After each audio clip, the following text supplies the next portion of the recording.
الحمد لله رب العالمين وبه نستعين على أمور الدنيا والدين. waxaan shir jaraa'id u qabanay oon cambaaraynaynaa falkii foolxumada ahaa oo arxan darrada ahaa oo ka dhacay deegaanada galmudug. aad iyo aad aan uga xunnahay, waana cambaaraynaynaa, waana ka tacsiyeynaynaa. intii dhimatay allah u naxariisto, intii dhaawac ahna allah caafiyo. waa arrin aan ku fiicnayn islaamnimada, soomaalinimada, bini'aadanimada intaba aanan ku fiicnayn, oon raad ku lahayn waaye. dhacdo soo socotay oo aan mar ahayn oo laba mara laba maalin ka hor ayay ahayd tii ka dhacday dhuusamareeb. tan kalena tii xalay dhacday bay ahayd. runtii wax aad iyo aad looga xumaado waaye. dad innocent ama saakiin ah oo shaqaysanayo oo daruufahoodii nolosha la tacaamulayo in ayagoonan waxba galabsanin inta loogu tego deegaankoodii iyo guryahoodii iyo meeshii ay deganaayeen lagu dilo. aad iyo aad baan uga xunnahay, wax loo dulqaadan karana maaha. waa ka tacsiyeynaynaa maamulka galmudug, odayaasha dhaqanka galmudug, siyaasiyiinta galmudug intaba waxaan ka rabnaa oon uga fadhinaa dhacdadii labadii dhacdo oo galmudug ka dhacday labadiiba inay naga soo siiyaan jawaab degdega. dadkii falkaas geystay oo dadkaas masaakiinta ah dhibaateeyey inay jawaab degdega naga siiyaan oy cadaaladda geeyaan, oon aragno sida ay u dhacday arrintaas sida ugu dhaqsaha badan. maamulka galmudug iyo odayaasha dhaqanka galmudug iyo siyaasiyiinta reer galmudug oo dad aan dhaqan iyo xiriir iyo saaxiibtinimo iyo wada noolaansho iyo walaaltinimo fiican aan lahayn ahaa. waxaanan ka filaynin ay tahay.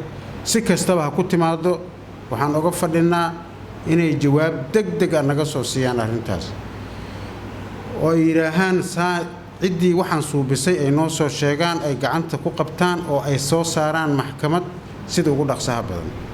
taasaan uga fadhinaa dadka maamulka galmudug, dowladda federaalka iyo adduunyada dhanna kulli waxaan ka codsanaynaa inay arrintaas ay kala shaqeeyaan sidii xal waara loogu heli lahaa.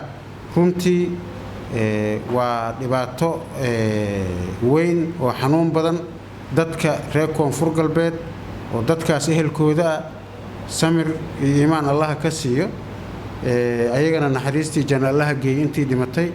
adinkana reer koonfur galbeed iyo shacabkii dadkaas ehelka u ahaa waxaan ka rabnaa intii baaristaas iyo mas-uuliyaddaas aan galmudug uga fadhina ay socoto inay isdejiyaan, aan ogaano say wax u dhaceen, aanan wax kale la suubinin.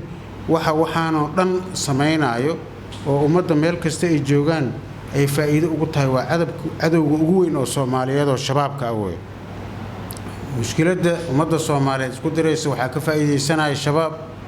waxaa dadka iska horkeenaya waxaa weeye shabaab. sidaas darteeda yaanan gacan la siinin. arrintan galmudug yaan uga fadhinaa inay jawaab degdega naga soo siiyaan oo cadaaladda mariyaan dadkii suubiyey. annaga maamul koonfur galbeed ahaan waxaan suubinnay oon ku dhawaaqnay guddi degdeg ah oo arrintaas ka shaqaynayo oo sida ugu dhaqsaha badanna meesha u tagaayo oo ogaanayo meeshaas wixii ka dhacay oo isugu jira wasiirro iyo xildhibaano. yaan sida ugu dhaqsaha badan ugu diri doonaa hadduu ilaahay yidhaaho maamulka galmudug oo arrimahaas iyo shacabkaas meesha ku nool arrintooda wax ka ogaan doono. ugu dambayntii, dadka reer galmudug ee gobolladaas joogo, gobollada kaloo soomaaliyeed, saa ogtihiin soomaaliya waxay qaadatay system federaal ah. meel kasta oo joogto iyo nidaam federaal ah la suubiyey.